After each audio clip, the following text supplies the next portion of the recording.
നമസ്തേ നമസ്തേ, എല്ലാവർക്കും good morning.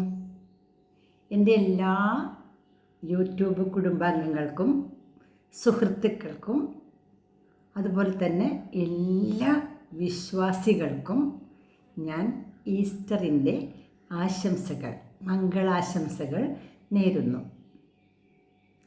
ഭഗവാൻ യേശു ക്രിസ്തു ഭൂമിയിൽ ജനിച്ച് ഒരുപാട് ദുഃഖങ്ങൾ അനുഭവിച്ച് ഒരുപാട് ത്യാഗങ്ങൾ ചെയ്ത് അവസാനം അദ്ദേഹത്തെ കുരിശിലേറ്റി മൃഗീയമായിട്ട് കൊന്നു. എങ്കിലും തൻ്റെ സത്യത്തിന് വേണ്ടിയും ലോകത്തിന് സമാധാനം ഉണ്ടാക്കാൻ വേണ്ടിയിട്ടും അദ്ദേഹം തൻ്റെ ശിഷ്യന്മാരിലൂടെ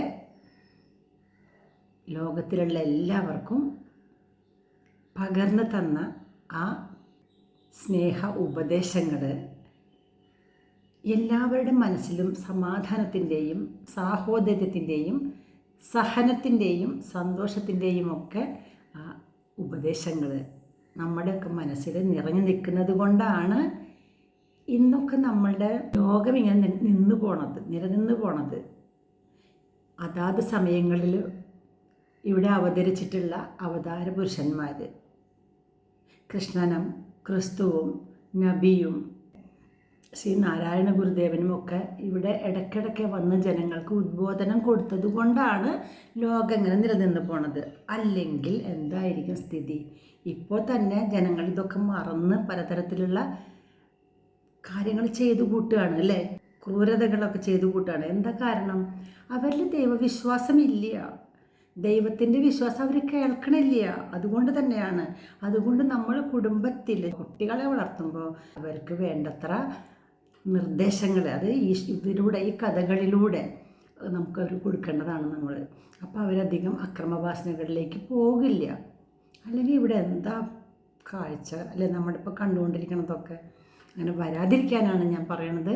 അപ്പോൾ കൃഷ്ണനും ക്രിസ്തുവും നബിയും എല്ലാവരും നമുക്ക് തന്ന ഉപദേശങ്ങൾ, അറിവുകൾ, അവർ കാണിച്ചു തന്ന സഹന കഥകൾ ഒക്കെ നമുക്ക് നമ്മുടെ ജീവിതത്തിൽ ആവശ്യ സമയത്ത് വേണ്ട സമയത്ത് നമുക്കത് അനുഷ്ഠിക്കാം.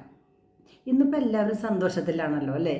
ഇന്നിപ്പോൾ യേശുദേവൻ 3-ാം ദിനം ഉത്ഥാനം ചെയ്ത് സ്വർഗത്തിലേക്ക് ഉയർന്നു എന്ന് പറയണത്. അദ്ദേഹത്തിൻ്റെ ആ ശക്തി, ആ ഉപദേശം എല്ലാം ഭൂമിയിൽ ഇപ്പോഴും നിലനിൽക്കുന്നുണ്ട്, ഉറപ്പാണ്. ദിവസവും എത്രയോ ജനങ്ങൾ രാവിലെ മുതൽ വൈകുന്നേരം വരെ പ്രാർത്ഥിച്ച് അല്ലെങ്കിൽ അത് അനുഷ്ഠിച്ച് കൊണ്ടിരിക്കുന്നു. എനിക്ക് ഓർമ്മ വരുന്നത് ഇപ്പം എന്താണെന്ന് വെച്ചാൽ, എൻ്റെ പഠനകാലത്ത് ഞാൻ കോളേജിൽ പഠിക്കുന്ന സമയത്ത് എനിക്കിത് അറിയാനായിട്ട് സാധിക്കില്ലായിരുന്നു. ഞാനിവിടെയാണ് വളർന്നത് എങ്കിൽ. അപ്പോൾ എനിക്ക് പഠിക്കാനായിട്ട് സ്ഥലം കിട്ടിയത് പാവർട്ടിയിലായിരുന്നു. പാവർട്ടി താമസിച്ച സ്ഥലമോ ഒരു കോൺവെൻറ്റിലായിരുന്നു. അതെനിക്ക് വളരെയധികം ഉപകാരപ്രദമായിട്ടുണ്ട് എൻ്റെ ജീവിതത്തിൽ. ഞാനും അത്യാവശ്യമൊക്കെ ഒരു എന്താ പറയുക, ഒന്ന് പറഞ്ഞാൽ രണ്ടാമതൊക്കെ തറുതല പറയുന്ന ഒരു കൂട്ടത്തിലൊക്കെ ആയിരുന്നു ഞാൻ കേട്ടോ. അങ്ങനെ അമ്മയും അച്ഛനും വളർത്തിയതിൻ്റെ കുഴപ്പമല്ല. എങ്കിലും ഞാൻ അനീതിക്കെതിരായിട്ട് ഉടനെ തന്നെ ഖണ്ഡിക്കും, ശബ്ദം ഉണ്ടാക്കുന്ന ഒരാളായിരുന്നു. എങ്കിലും ഞാൻ ആ ബോർഡിങ്ങിൽ കോൺവെൻറ്റിൽ ചെന്നപ്പോൾ സിസ്റ്റർ ജോനാസ് ആയിരുന്നു ഞങ്ങളുടെ ആദ്യത്തെ ബോർഡിംഗ് സിസ്റ്റർ. അന്നത്തെ സ്കൂളിൻ്റെ ഹെഡ് മിസ്ട്രസ് സിസ്റ്റർ കോർസീന ആയിരുന്നു. അതുപോലെ ഞങ്ങൾക്ക് സിസ്റ്റർ ജോനാസാണ് ആദ്യമായിട്ട് നമുക്ക് ഒരു സമൂഹത്തിൽ ഒരുമിച്ച് താമസിക്കുകയാണല്ലോ. നമ്മൾ വീട്ടിൽ അച്ഛനമ്മ സഹോദരങ്ങൾ മാത്രമേ ഉള്ളൂ. അതിനേക്കാളും ഉപരിയായിട്ടൊരു വലിയ കുടുംബത്തിലേക്ക് നമ്മൾ ചെന്നത്. അവിടെ എങ്ങനെയൊക്കെ ജീവിക്കണം, സഹനം എങ്ങനെ വേണം എന്നൊക്കെ പഠിപ്പിച്ചു തന്നിട്ടുള്ളത് സിസ്റ്റർ ജോനാസ് ആണ്.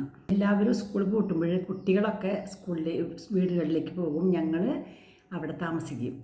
കാരണം ഞങ്ങളുടെ പരീക്ഷയൊക്കെ മിക്കവാറും മെയ് മാസത്തിലാണ് വരിക. മെയ് മാസത്തിൽ പരീക്ഷ വരുന്ന സമയമാകുമ്പോൾ ഞങ്ങൾ ഏപ്രിലൊക്കെ വീട്ടിൽ പോയാൽ പഠനം നടക്കില്ല. അപ്പം ഞങ്ങൾ ആരും വീട്ടിൽ പോകില്ല. ഞങ്ങളുടെ കോളേജിലുള്ള കുട്ടികളാരും വീട്ടിൽ പോവില്ല, അവിടെ താമസിക്കുകയുള്ളൂ. അപ്പോൾ മാർച്ച് കഴിഞ്ഞാലും ഏപ്രിലും മെയിലും ഞങ്ങൾക്ക് സ്റ്റഡി ഹോളിഡേയ്സ് ആയിരിക്കും. ഞങ്ങളവിടെ താമസിക്കും ഉറപ്പായിട്ടും. ഞങ്ങൾ രണ്ട് ഹിന്ദുക്കളും ഒരു ക്രിസ്ത്യനുമായിരുന്ന ലക്ഷ്മി ദേവി, ഞാൻ ആൻഡ് മേരി നീതി ജോസഫ് 3 പേര്. പിന്നെ ഞങ്ങളുടെ ഏറ്റവും അടുത്ത സുഹൃത്തായിട്ടുള്ള ഫിലോമിനയുടെ വീട് അവിടെ തന്നെയാണ്. ഫിലോമിന ഇടയ്ക്കിട്ട് നമ്മുടെ അടുത്തേക്ക് വരും. ഞങ്ങൾ ചിലപ്പോൾ ഫിലോമിനയുടെ വീട്ടിലേക്കും പോകാറുണ്ട്.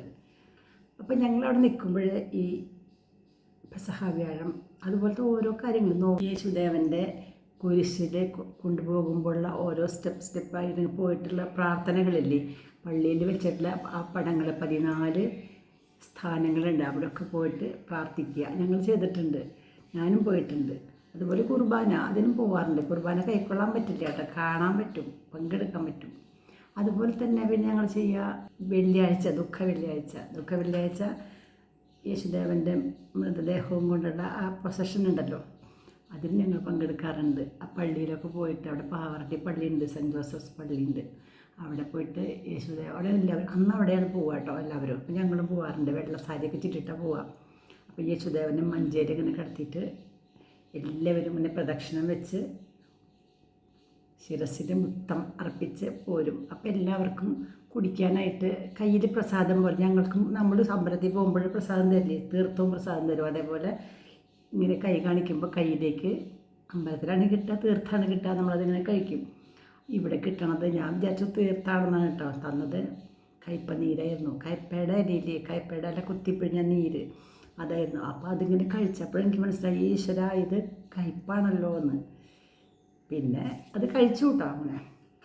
അങ്ങനത്തെ അനുഭവങ്ങൾ. അത് കഴിഞ്ഞാൽ പിന്നെ ഉച്ചതിരിഞ്ഞിട്ട് ഈ പ്രൊസഷന് പോകും ഞങ്ങൾ, വിലാപയാത്രയിൽ പങ്കെടുക്കാനുണ്ട്. നല്ല ഗംഭീരമായിട്ട് പാട്ടൊക്കെ അല്ലേ.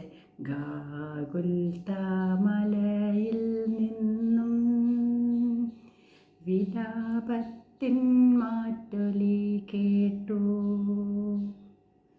ഏവമെന്നെ ക്രൂശിലേറ്റുവാൻ അപരാധമെന്തു ഞാൻ ചെയ്തു. മുന്തിരി ഞാൻ നട്ടു നിങ്ങൾക്കായി, മുന്തിരിച്ചാറൊരുക്കി വച്ചു, എങ്കിലും ഈ കയ്പു നീരല്ലേ ദാഹശാന്തിക്കെനിക്കരുളി.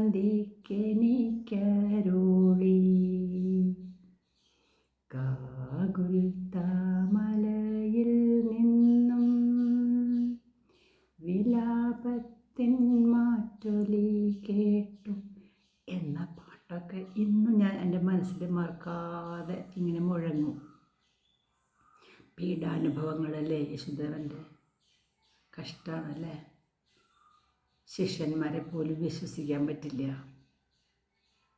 നല്ലത് ചെയ്യുന്നവർക്ക് ഇങ്ങനെയും കുറച്ച് ക്രൂരതകൾ അനുഭവിക്കേണ്ടി വരുന്നുണ്ട്.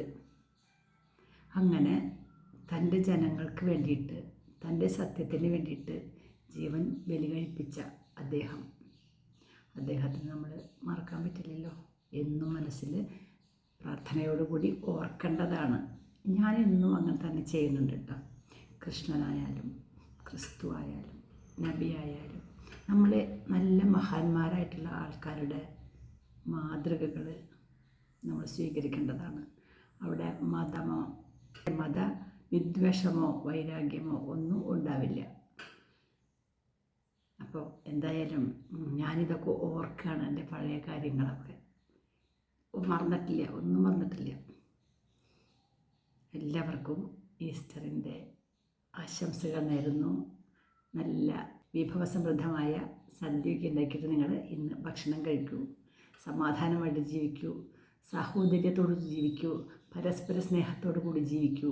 വിദ്വേഷം ഒരിക്കലും മനസ്സിൽ വരുത്താതെ എല്ലാവരും ജീവിക്കണം എന്നാണ് എനിക്ക് പറയാനുള്ളത്. ആരോടും പകയോ വിദ്വേഷമോ പാടില്ല.